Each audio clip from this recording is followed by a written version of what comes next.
કાયદો અને વ્યવસ્થા જાળવવાની જવાબદારી જેમના શિરે છે તેવા અધિકારીઓ જ્યારે રસ્તા પર ઉતરીને ગુંડા જેવું વર્તન કરવા લાગે ત્યારે સામાન્ય જનતા ન્યાય માટે ક્યાં જાય એ એક મોટો સવાલ છે.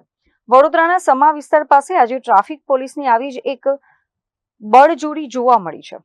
રોજ ગાડી માટે ગાજરાવાડીથી રણોલી સામાન લઈને જતી ગાડીને જ્યારે સમા પાસે ટ્રાફિક પોઈન્ટ પર ઊભી રાખવામાં આવી ત્યારે કાગળો કે અન્ય કોઈ બાબતે પોલીસે ગાડી ડિટેઇન કરવાની કાર્યવાહી શરૂ કરી હતી.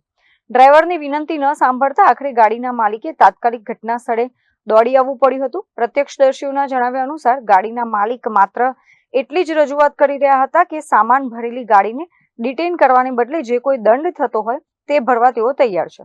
પરંતુ ખાખીના નશામાં ચૂર પીએસઆઈ માલીવાડ આ સામાન્ય વાત પર એટલી હદે ગુસ્સે થઈ ગયા કે તેમણે તમામ હદો પાર કરીને રસ્તાની વચ્ચે જ ગાડીના માલિકને લાફો ઝીકી દીધો.